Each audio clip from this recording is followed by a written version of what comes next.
கர்த்தருடைய பரிசுத்த நாமத்திற்கு ஸ்தோத்திரம். ஜெபத்தோட ஆரம்பிக்கலாம்.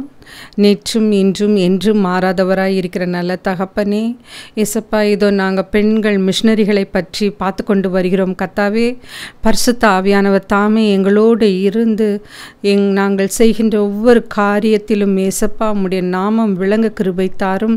அனைத்தையும் உம்முடைய பாதப்படியிலே வைக்கிறேன். இயேசு மூலம் ஜெபம் கேளும் பிதாவே, ஆமேன். ஸ்தோத்திரம் ஆண்டவரே. இப்போ நம்ம பார்க்க போகிறது மேரி கிராபியல். இவங்க ஒரு ஊழியத்திற்காக முற்றிலும் தங்களை அர்ப்பணித்த ஒரு மிஷனரி. இவங்க இந்த வசனத்துக்கு முன்பாக இவங்களை பற்றி பார்க்கறதுக்கு முன்பாக 2 தீமோத்தேயு 4வது அதிகாரம் 2வது வசனம், சமயம் வாய்த்தாலும் வாய்க்காவிட்டாலும் ஜாக்கிரதையாய் திருவசனத்தை பிரசங்கம் பண்ணு, எல்லா நீடிய சாந்தத்தோடும் உபதேசத்தோடும் கண்டனம் பண்ணி கடிந்து கொண்டு புத்தி சொல்லு.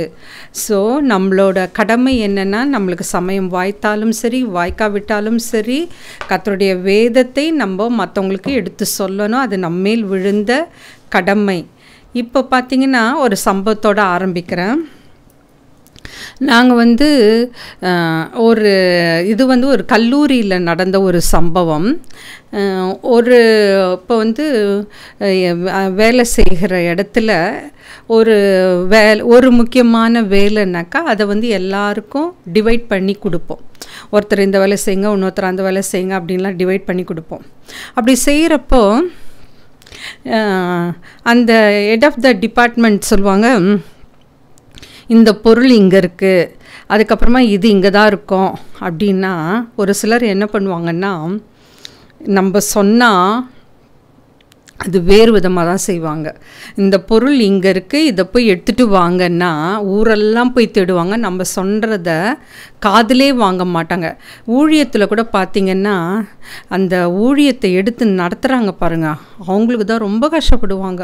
அப்படின்னா ஒருத்தர்கிட்ட ஒரு வேலை செய்ய சொல்லுவாங்க, ஆனால் அதை வேறு விதமாக புரிந்து கொண்டு அவங்களுக்கு என்ன தோணுதோ அதுதான் செய்வாங்க.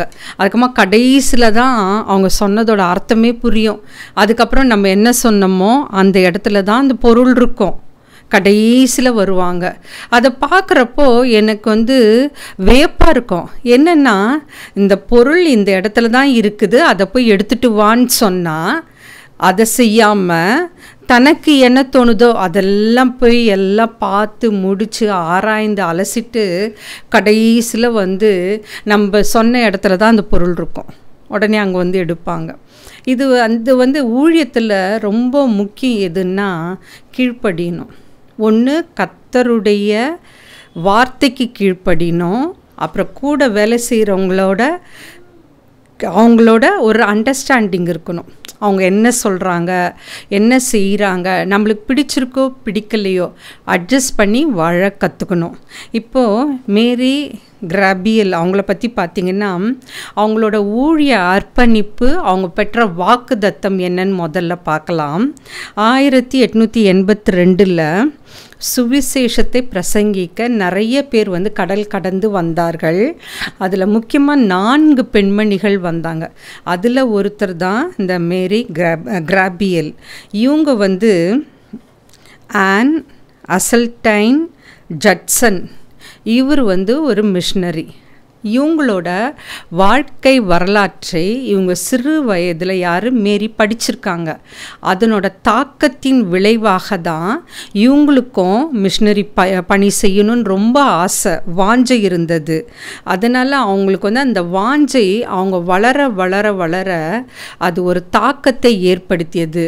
ஏன்னா, ஒரு மிஷனரியாக இருக்கும்பொழுது நீங்கள் செய்கின்ற அந்த ஊழியத்தை பார்த்து மற்றவர்களுக்கு ஒரு தாக்கத்தை ஏற்படுத்த வேண்டும். நம்மளும் இந்த மாதிரி ஊழியத்தை செய்யணும், நம்மளும் போய் பிரசங்கம் செய்யணும், நம்மளும் போய் கடவுளுடைய சத்தியத்தை எடுத்து கூற வேண்டும். ஏன்னா ஒருத்தருக்கு ஒவ்வொரு தாளந்துகள் வேறுபடும். ஒருத்தர் நல்லா பாடுவீங்க, ஒருத்தர் நல்லா பிரசங்கம் பண்ணுவீங்க, ஒருத்தர் சாட்சியாக இருப்பீங்க, மற்றவர்களுக்கு சாட்சியாக வாழ்ந்து கொண்டிருப்பீர்கள். இதெல்லாம் நம்மளை பார்க்குறப்ப மற்றவங்களுக்கு ஏற்படுகின்ற ஒரு தாக்கம். அதுக்கப்புறமா அவங்களுக்கு அந்த வாஞ்சை இருந்ததுனால என்ன பண்ணாங்கன்னா, ஃபஸ்ட்டு பஃப்லோ அந்த ஊரில் வந்து ஞாயிறு பள்ளி நிறுவனத்தில் பங்கேற்றார்கள். நம்ம கூட பாருங்கள், சிறு வயதில் வீட்டிலலாம் என்ன பண்ணுவாங்கன்னா, சண்டே கிளாஸ் கண்டிப்பாக போவாங்க. சண்டே கிளாஸ் போய் முடிச்சப்புறம் அந்த வயது அந்த அடலசன் பீரியட் வர்றப்போ சண்டே கிளாஸ் போய் எடுக்க சொல்லுவாங்க. ஏன்னா சிறுவர்களுக்கு நம்ம சொல்லி கொடுக்கும்பொழுது அந்த சத்திய வசனம் நம்மளும் கற்றுக்குறோம், நம்மளும் வந்து அதை லேர்ன் பண்ண ஆரம்பிச்சுக்கிறோம். அதன்படி அவங்களுக்கு சொல்லித்தரப்போ நம்மளும் நிறைய கற்றுக்கிட்டு அதுபடி நடக்க ஆரம்பிக்கணும். அதுக்கப்புறம் பார்த்திங்கன்னா, Christian women board of missions இவங்க வந்து ஒரு சுற்றறிக்கை வெளியிடுறாங்க. அதில் பார்த்திங்கன்னா, இந்தியாவில் பெண்கள் மிஷனரியாக பணி செய்ய விண்ணப்பிக்கலாம் அப்படின்னு வருது. அப்போ இவங்க உடனே என்ன பண்ணுறாங்கன்னா, அந்த அறிக்கையை பார்த்த உடனே சுற்றறிக்கையை ஜெபித்தார்கள். ஏன்னா சிறு வயதிலிருந்தே அவங்களுக்கு மிஷனரியாக வேலை செய்ய வேண்டும் என்ற ஆர்வம் இருக்குது, வாஞ்சை இருக்குது. அதை வந்து கர்த்தரிடத்தில் ஜெபித்து கேட்கிறார்கள். அவங்களுக்கு வந்து இந்த வசனத்தின் மூலம் வழிநடத்துதலை பெற்றார்கள். எந்த வசனம்னா, இதோ திறந்த வாசலை உனக்கு முன்பாக வைத்திருக்கிறேன். இந்த வசனத்து மூலமாக தான் அவங்களுக்கு என்ன கிடைக்குதுன்னா, ஒரு வழி நடத்துதல் கிடைக்கிறது. ஸோ அவங்களோட தேவ சித்தமும் உறுதியாயிடுச்சு. ஸோ ஊழியத்தில் பயணிக்க விரும்புகிறவர்கள் முதல்ல என்ன பண்ணணும், வாஞ்சை இருக்கணும், ஜெபம் பண்ணணும், தேவ சித்தத்தை அறிந்து கொள்ள வேண்டும். இதுதான் நம்ம வாழ்க்கையில் பயன்படுத்தக்கூடிய ஒரு முக்கியமான காரியம். அதுக்கப்புறம் பார்த்திங்கன்னா, தேவ சித்தத்தை அறிந்த உடனே கீழ்ப்படிதார்கள்.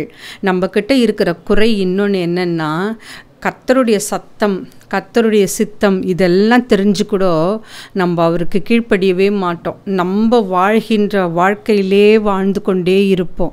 ஆனால் கர்த்தர் வந்து பிரசங்கியில் சொல்லிகிட்ருக்கிற மாதிரி, நம்ம என்ன செஞ்சாலும் அந்தரங்கத்தில் செய்யக்கூடிய காரியங்கள் கூட வெளிச்சத்துக்கு கொண்டு வருவார்.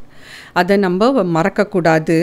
அப்போ பார்த்திங்கன்னா, இவங்க என்ன பண்ணுறாங்கன்னா, அந்த ஊழியத்திற்கு தன்னுடைய விருப்பத்தை எழுத்தின் மூலம் பெண்கள் வாரியத்திற்கு தெரிவிக்கிறாங்க.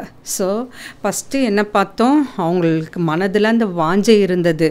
அப்போ அவங்களுக்கு ரோல் மாடலாக இருந்தது யார்? Ann Hasseltine Judson.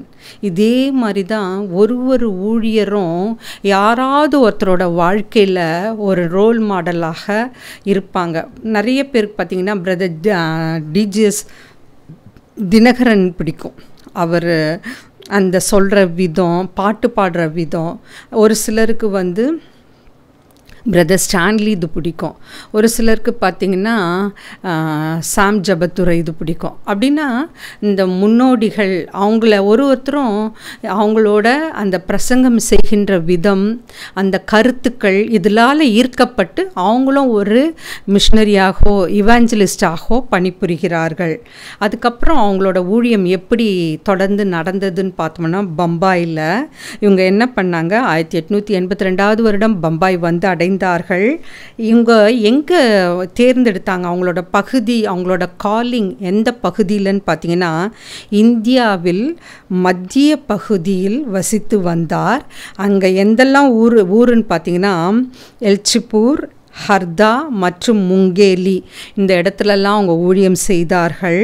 அதுக்கப்புறமா மெயினாக அவங்க வந்து தன்னுடைய ஊழியத்தை எங்கே வந்து நல்லா செஞ்சாங்கன்னு பார்த்திங்கன்னா, பிலாஸ்பூர்.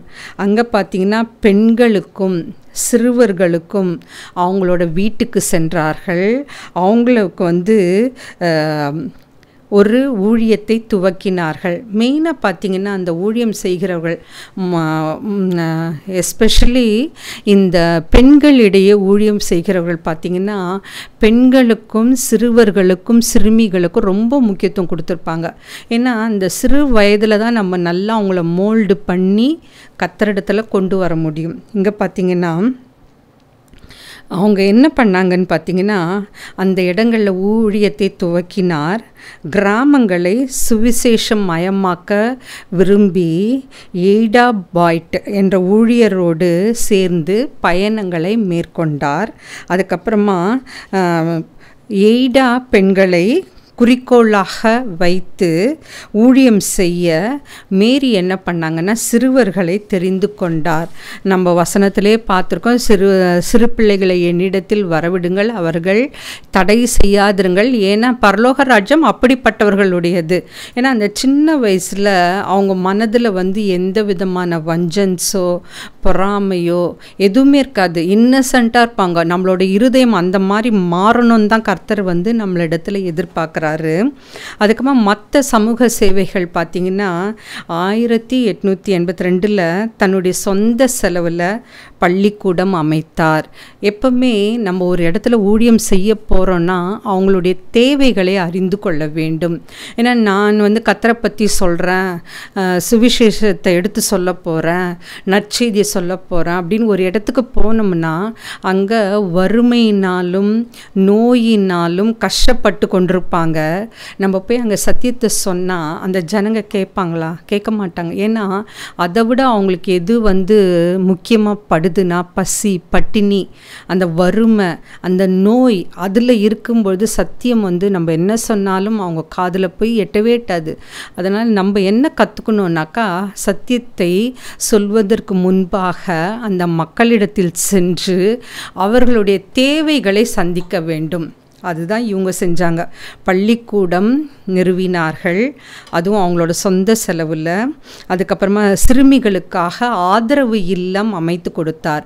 ஏன்னா இப்போ பார்த்திங்கன்னா தங்கறதுக்கு நம்மளுக்கு உண்ண உணவு, உடுக்க உடை, தங்க ஒரு இருப்பிடம் இருக்கணும். அது இருந்தால் போதும், நம்ம வாழ்க்கையில் நிறைய காரியங்களை சாதிக்கலாம். அதனால் இவங்க என்ன பண்ணாங்கன்னா அந்த சிறுமிகளுக்காக ஒரு ஆதரவு இல்லத்தை ஏற்படுத்தினார்.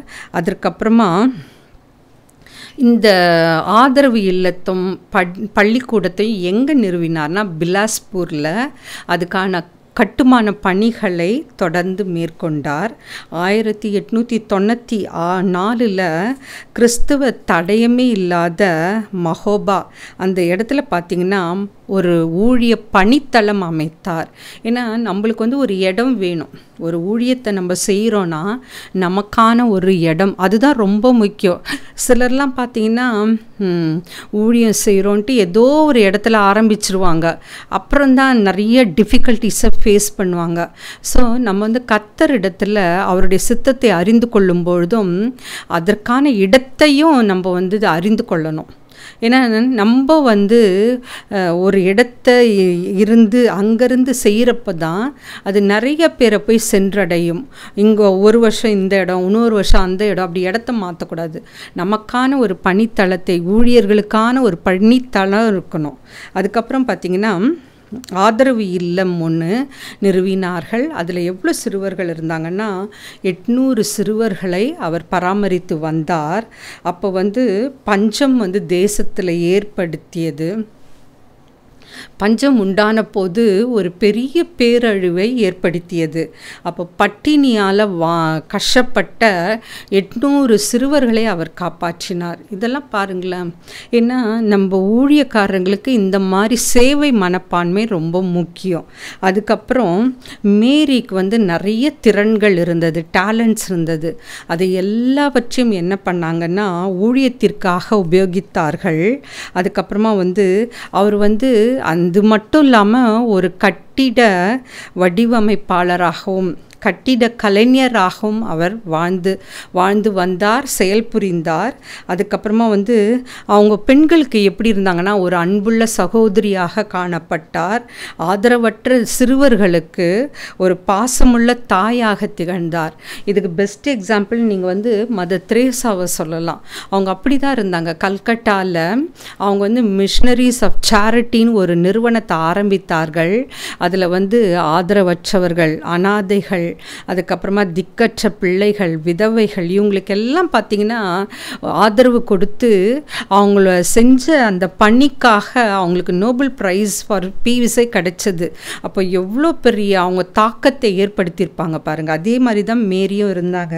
அதுக்கப்புறம் பார்த்திங்கன்னா பெரும்பாலும் அவங்க வந்து ஓய்வெடுக்க விரும்புவதில்லை. நம்மெல்லாம் எப்படி வேலைக்கு போயிட்டு வந்தோடனே கொஞ்ச நேரமாவது அப்படியே ரெஸ்ட் எடுக்கணும், ரிலாக்ஸ்டாக உக்காந்துருக்கணும். அதுவும் குறிப்பாக பெண்கள் வேலைக்கு போனாங்கன்னு வச்சுங்களேன், அந்த வீட்டில் எல்லாரும் வேலை செய்வாங்க. நான் நிறைய பேர் கேள்விப்பட்டிருப்பேன், அந்த வீட்டில் இருக்கிற ஆண்கள் என்ன பண்ணுவாங்கன்னாக்கா, துணி துவைக்கிறதுலேருந்து பாத்திரம் கழுவுறதுலேருந்து வீடு பெருக்கிறதுலேருந்து எல்லா வேலையும் செய்வாங்க. அப்போ நான் கேட்பேன், சரி அப்போ அவங்க என்ன தான் வேலை செய்வாங்கன்னா, ஏதோ சமைக்கிறது, அதில் கூட வந்து காய் கட் பண்ணுறதுலேருந்து பூண்டு இஞ்சி உரித்து தர்றதுலேருந்து எல்லா வேலையும் ஹெல்ப் பண்ணுவாங்க. அது வந்து தவறு கிடையாது. அதுக்காக ஹெல்ப் பண்ணுறாங்கன்றதுக்காக அவங்கள வந்து, அவங்களும் மனிதர்கள் தானே, ஆண்களும் மனிதர்கள் தானே, அவங்களுக்கு ஒரு ரிலாக்ஸ் பண்ண விடணும், அவங்களுக்குன்னு ஒரு டைம் கொடுக்கணும். அப்படியே பின்னாடியே கிராமத்துலலாம் சொல்லுவாங்க, மாடை வந்து குச்சியில் குத்திட்டே இருப்பாங்களாம் பின்னாடி. அந்த மாதிரி மனிதர்களை நடத்தாதீங்க. எப்போ பார்த்தாலும் கொஸ்டின் பண்ணிட்டு ஆர்கியூ பண்ணிட்டு அப்போ என்ன ஆகும்னா, வீட்டுக்கு வரவே விருப்பமே இருக்காது, ரொம்ப இரிட்டேஷனாக இருக்கும். நிறைய ஆண்கள் பார்த்துருக்கீங்களா, வீட்டுக்கு லேட்டாக போவாங்க. அப்போ ஏன் யார்கிட்டயாவது கேட்டிருக்கீங்களா? ஐயோ வீட்டுக்கு போனாக்கா ஒரே சாதாரணமாக தான் இருக்கும், அப்புறம் பேச ஆரம்பிக்க, அதுக்கப்புறம் வாக்குவாதம் முற்றி சண்டையில் போய் முடியும். ஸோ அதெல்லாம் தவிர்ப்பதற்காக நாங்கள் லேட்டாக போகிறோம் அப்படின்வாங்க. அப்போது பெண்கள் என்ன பண்ணணும்னா, இப்போ கொஸ்டினை கேட்டுக்கிட்டு சந்தேகப்பட்டுக்கிட்டு எப்போ பார்த்தாலும் ஒரு மாதிரி இரிட்டேட் பண்ணால் அது யாருக்குமே பிடிக்காது. இப்போ ஃபார் எக்ஸாம்பிள், நம்ம பெண்களை ஆண்கள் அப்படி ட்ரீட் பண்ணால் என்ன பண்ணுவோம், கொடுமை பண்ணுறாங்கன்னு சொல்லுவோம். ஆனால் ஆண்கள் எங்கேயாவது போய் வெளியில் எங்களை கொடுமை பண்ணுறாங்கன்னு சொல்லி கேட்டிருக்கீங்களா? சொல்ல மாட்டாங்க, ஏன்னா அது அவங்களுக்கு கௌரவ குறைச்சல். ஆனால் பெண்கள் வந்து இதெல்லாம் நம்ம புரிந்து அறிந்து வாழ கற்றுக்கொள்ள வேண்டும். அதுக்கப்புறமா வந்து நெக்ஸ்ட்டு பார்த்திங்கன்னா, கிறிஸ்துவுக்காக புதிய சாதனைகளை அவர் புரிந்தார்கள். 1935 மரண பரியந்தம் வரைக்கும் அவர் ஓடினார். எதுக்கு? கிறிஸ்துவுக்காக, கிறிஸ்துவ பணிக்காக, ஊழியத்துக்காக. 2 தீமோத்தேயு 4:7 கூறியிருக்கிறது போல, நல்ல போராட்டத்தை போராடினேன், ஓட்டத்தை முடித்தேன், விசுவாசத்தை காத்து கொண்டேன், இது முதல் நீதியின் கிரீடம் எனக்காக வைக்கப்பட்டிருக்கிறது. அந்த வசனத்துக்கு ஏற்ப அவங்க உழைத்தார்கள். ஸோ இவங்கக்கிட்டேருந்து நம்மளோட வாழ்க்கையில் நம்ம என்ன கற்றுக்க போகிறோம்? முதலாவதாக ஜெபம் பண்ண வேண்டும். ஜெபம் தான் வந்து வாழ்க்கையில் ரொம்ப முக்கியமான ஒரு வெப்பன். நம்மளுக்கும் கிறிஸ்துவுக்கும் இடையே ஒரு பாலமாக, ஒரு கம்யூனிகேஷனாக அமைகிறது இந்த ப்ரேயர். ஸோ அதை கண்டிப்பாக நம்ம செய்யணும். 2வது வந்து தேவ சித்தத்தை அறிந்து கொள்ள வேண்டும். எப்படின்னா, அந்த சித்தம் எப்படி கிடைக்கும், அவர் நம்மளுக்காக என்ன திட்டத்தை வைத்திருக்கிறான்றது ஒன்று ப்ரேயர் மூலமாக, இல்லை நம்ம வசனங்கள் வாசிக்கும்பொழுது வசனத்தின் மூலமாக, இல்லைன்னா யாராவது ஊழியக்காரர்கள் மூலமாக கண்டிப்பாக அந்த சித்தத்தை ஒரு தடவைக்கு 2 தடவை 3 தடவை நம்மளுக்கு தெரியப்படுத்தி கொண்டே இருப்பார். அதுக்கப்புறம் பார்த்திங்கன்னா, ஸோ ஃபஸ்ட்டு ஜெபம், 2வது தேவ சித்தம், அந்த திட்டத்தை அறிந்து 3வது கீழ்ப்படிய வேண்டும். நம்மளுக்கு வாஞ்சை இருந்தால் மட்டும் பத்தாது. நம்ம சொல்லுவோம்ல ஸ்டூடெண்ட்ஸ்கிட்டெல்லாம், நீங்கள் வந்து ப்ரேயர் பண்ணால் மட்டும் பத்தாது, ஹார்ட் ஒர்க் பண்ணணும். கர்த்தரும் நம்மளோட ஹார்ட் ஒர்க்கும் இணைந்து தான் நம்மளுக்கு ஒரு ஜெயத்தை கொடுக்கும். அப்போ வந்து ஜெபம், தேவ சித்தம், விருப்பம் இருந்தாலும் வாஞ்சை இருந்தாலும் கர்த்தருடைய குரலுக்கு நாம் கீழ்ப்படிய வேண்டும். நமக்கான இடத்தை கூட அவர் காமிப்பார். நீ என்ன செய்யணும், எங்கே போய் செய்யணும், எல்லாவற்றையும் அவர் நமக்கு தெரிவிப்பார். அதுக்கப்புறமா 4வதாக இந்த ஊழியத்தோடு அவர் என்ன செஞ்சார்னா, அவங்கள அந்த இடத்துல அந்த பெண்கள் சிறுவர்களுடைய தேவைகளை பூர்த்தி செய்தார். பள்ளிக்கூடம் அமைத்து தந்தார், ஆதரவு இல்லங்களை அமைத்தார், ஊழிய பணித்தளத்தை அமைத்தார். அதுக்கப்புறம் பஞ்சத்தில் 800 சிறுவர்களை காப்பாற்றியிருக்காங்க பட்டினியிலிருந்து. அதுக்கப்புறமா வந்து எல்லா திறன்களையும் கர்த்தருக்காக அவர் உபயோகப்படுத்தினார். நம்மெல்லாம் என்ன பண்ணுவோன்னா, இப்போது நம்ம நல்லா பாடக்கூடிய திறன் இருக்குன்னு வச்சுங்களேன், கர்த்தருக்காக பாடாமல் மற்ற காரியத்துக்கெல்லாம் போய் பாட்டு பாடுவோம். அப்போ அந்த இடத்துல என்ன ஆகுதுன்னா கர்த்தருடைய நாமம் மகிமைப்படுமா? மகிமைப்படாது. நம்மளோட அல்டிமேட் கோலே என்னென்னா, நாம் செய்கின்ற ஒரு காரியமும் கர்த்தருடைய நாமம் மகிமைப்பட வேண்டும். யோவான் கூறியது போல அவர் பெருக வேண்டும், நாம் சிறுக வேண்டும். அதை எப்பவுமே நம்ம மறக்கக்கூடாது. அதுக்கப்புறமா பார்த்திங்கன்னா இவங்க பெண்களுக்கு ஒரு அன்புள்ள சகோதரியாக இருந்தார். ஆதரவற்ற சிறுவர்களுக்கு பாசமுள்ள தாயாக இருந்தார். நம்ம எல்லாரையும் சகோதரியாக ஏற்றுக்க மாட்டோம், எல்லாரையும் தாயாக ஏற்றுக்கொள்ள மாட்டோம். எந்த அளவுக்கு அவங்க அந்த பணியில் சிறந்து விளங்கியிருந்தா, எந்த அளவுக்கு பாசத்தோட அரவணைத்திருந்தா அவங்க சிறந்த தாயாகவும் சிறந்த சகோதரியாகவும் விளங்கினார். அதுக்கப்புறம் அவங்க ஓய்வெடுத்ததா விரும்பந்தே கிடையாதுன்னு சொல்லியிருக்கு. நம்மளும் அதை கற்றுக்கணும். நம்மளுக்கு டைம் கிடைக்கிறப்பெல்லாம் ரெஸ்ட் எடுக்கணும். என்னமோ நம்மளுக்கு நேரம் வேஸ்டான மாதிரி யோசித்துப்போம். ஒரு கொஞ்சம் வேலை செஞ்சாலே டயர்டாயிடும். அப்படியெல்லாம் இல்லாமல் அந்த தூக்கத்துக்கு சோம்பேறித்தனத்துக்கு முக்கியத்துவம் கொடுக்காம கர்த்தருக்காக நம்ம இப்போ வெளி வேலைக்கு போகிறோன்னு வச்சுங்களேன், கர்த்தருக்காக உங்களால் முடிந்த ஏதோ ஒரு பணி செய்யலாம். அதுக்கப்புறம் பார்த்திங்கன்னா மரண பரியந்தம் வரைக்கும் அவர் கர்த்தருக்காக ஊழியம் செய்தார். இந்த மாதிரி நம்மளை பார்த்து எத்தனை பேர் சாட்சி கொடுப்பாங்க. இவங்க கர்த்தருக்காக ஊழியம் செய்தார்கள், கர்த்தருக்காக நிறைய சமூக சேவைகள் செய்தார்கள். ஊழியம் மட்டும் இல்லாமல் மற்ற காரியங்களிலும் ஈடுபட்டார்கள், சிறந்து விளங்கினார்கள். நம்மளை பார்த்து யாராவது சொல்லுவாங்களா? அப்படி ஒரு சாட்சியுள்ள வாழ்க்கை வாழ நாம் கற்றுக்கொள்ள வேண்டும். அதுக்கப்புறம் பார்த்திங்கன்னா இந்த மிஷினரிகள் இதோட 21வது மிஷினரி நம்ம பார்த்துட்ருக்கோம். எல்லாருமே பார்த்திங்கன்னா தன்னலம் இல்லை, பிறர் தேவைகளை சந்தித்தார்கள். குடும்பத்தோட தேவை, உற்றார் உறவினர்கள் தேவையில்லை, மற்றவர்களுடைய தேவைகளையும் சந்தித்தார்கள். அதுக்கப்புறமா அந்த சேவை மனப்பான்மை இருந்தது, அர்ப்பணிப்பு இருந்தது, அதுக்கப்புறமா விடாமுயற்சி இருந்தது. ஒரு தோல்வி இருந்தால் உடனே அவங்க பின்வாங்கலை, விடாமுயற்சி இருந்தது. இதெல்லாம் நம்ம கற்றுக்கணும். ஸோ நம்ம இன்றைக்கி ஜபத்தோடு இந்த காரியத்தை கர்த்தரிடத்தில் கேட்டு நம்ம முடிப்போம். ஸ்தோத்திரம் ஆண்டவரே, ஸ்தோத்திரம் கர்த்தாவே. கர்த்தாவே, நீர் எங்கள் உள்ளத்தை அறிந்திருக்கிறீர் ஏசப்பா. இது இந்த மிஷினரிகளோட வாழ்க்கை வரலாறை பார்த்து கொண்டு இருக்கிறோம் ஆண்டவரே. அவர்கள் எப்படி ஒரு சேவை மனப்பான்மையோடு ஜெபத்திலே தரித்திருந்து உம்முடைய சித்தத்தை அறிந்து செயல்பட்டார்களோ, அதே போல் நாங்களும் ஏசப்பா உம்முடைய சித்தத்தை அறிந்து கொள்ள வேண்டும் கர்த்தாவே. மனுஷனுடைய எண்ணங்கள் அநேகமாக இருக்கும் கர்த்தாவே, ஆனால் உம்முடைய சித்தம் எதுவோ அதுதான் ஏசப்பா செயலில் வரும் ஆண்டவரே. அதை நாங்கள் புரிந்து கொள்ள வேண்டும் கர்த்தாவே, உணர்ந்து கொள்ள வேண்டும் கர்த்தாவே. இந்த செய்தியை கேட்டுக்கொண்டிருக்கிற எத்தனையோ பேர்கள் ஏசப்பா வாழ்க்கையில் ஏசப்பா தூக்கமில்லாத இரவுகள் இருக்கலாம், போராடுகின்ற வாழ்க்கை இருக்கலாம், எந்த வழியே இல்லையே, என்னை நான் எப்படி ஜீவிக்க போகிறேன் அப்படின்ற ஒரு ஆதங்கத்தோடு இருக்கலாம். அவங்கள எல்லாரையும் நீ சந்தித்தருளும். நல்ல ஒரு தூக்கத்தை கட்டளையிடும் ஏசப்பா. கர்த்தருக்கு பிரியமானவர்களுக்கு நல்ல நித்திரையை தருவேன் என்று கூறியிருக்கிறீர் ஆண்டவரே. எந்த நோயினாலும் அவர்கள் இந்த செய்தியை பார்த்து கொண்டிருந்தாலும் அந்த நோயிலிருந்து ஒரு விடுதலையை தாரும் கர்த்தாவே.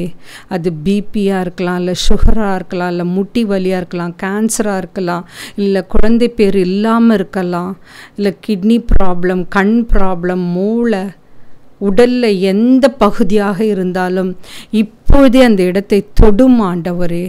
நீர் சொல்ல ஆகும் ஏசப்பா, நீர் கட்டளையிட நிற்கும் ஆண்டவரே. உம்மை நாங்கள் விசுவாசிக்கிறோம் ஆண்டவரே. உம்முடைய தழும்புகளால் குணமானோம் ஆண்டவரே. ஏசப்பா, வாக்குத்தத்தத்தின் தேவன் நீர் ஆண்டவரே. அதை நாங்கள் முழுமையாக விசுவாசிக்கிறோம் ஏசப்பா. எங்களுக்கு நல்ல சுகத்தையும் பலத்தையும் கட்டளையிடும் ஆண்டவரே. நாங்கள் எங்கு சென்றாலும் ஏசப்பா உம்முடைய நாமம் மகிமைப்படும்படியாக நடந்து கொள்ள வேண்டும் ஆண்டவரே. மற்றவர்கள் மனிதர்களை ஏசப்பா ஒரு ப்ரியாரிட்டி கொடுத்து அவங்கள முன்ன வைத்து உம்மை நாங்கள் கீழே தள்ளிடக்கூடாது ஆண்டவரே. முதல் இடம் உமக்கு தான் ஏசப்பா அப்படின்ற எண்ணத்தோடு நாங்கள் வாழ கற்றுக்கொள்ள வேண்டும் ஆண்டவரே. எங்கள் செய்களையும் எங்கள் நேரத்தையும் உமக்காக செலவிட கற்றுத்தாரும் ஆண்டவரே. ஏசப்பா, ஒரு நொடியும் மணித்துளியும் கணக்கில் உள்ளன கர்த்தாவே. அந்த நேரத்தையோ நொடியையோ நாங்கள் வீணாக்காமல் உம்முடைய வார்த்தையை படித்து தியானித்து அதில் வளர எங்களுக்கு கிருபை தாரும் கர்த்தாவே. ஏசப்பா, எங்கள் எல்லா காரியத்திலும் நீ பொறுப்பெடுத்து கொண்டதற்காக கொடான கொடி ஸ்தோத்திரம் கர்த்தாவே. ஏசப்பா, இந்த மிஷினரிகள் இருந்ததுனால தான் ஏசப்பா இந்தியா ஒரு இந்திய சுதந்திர நாடாக ஒரு டெமோக்ராட்டிக் கண்ட்ரியாக உள்ளது ஆண்டவரே. இந்த மிஷினரிகள் வரவில்லை என்றால் எல்லாரும் ஒரு காட்டிலேயோ இல்லை காட்டுவாசிகளாகவோ எந்த திறனும் இல்லாமல், எந்த விதமான பயனும் இல்லாமல், எந்த விதமான கற்பித்தலும் இல்லாமல் வாழ்ந்து கொண்டிருப்போம் ஆண்டவரே. ஒரு நல்ல மிஷினரிகளை இந்தியாவிற்கு அனுப்பியதற்காக கொடான கொடி ஸ்தோத்திரம். இந்தியாவிலே நிறைய மிஷினரிகள் எழும்பியதற்காக கொடான கொடி ஸ்தோத்திரம் ஆண்டவரே. அனைத்தையும் உம்முடைய பாதப்படியில் வைக்கிறேன் ஏசப்பா. இயேசுவின் மூலம் ஜெபம் கேளும் பிதாவே, ஆமென்.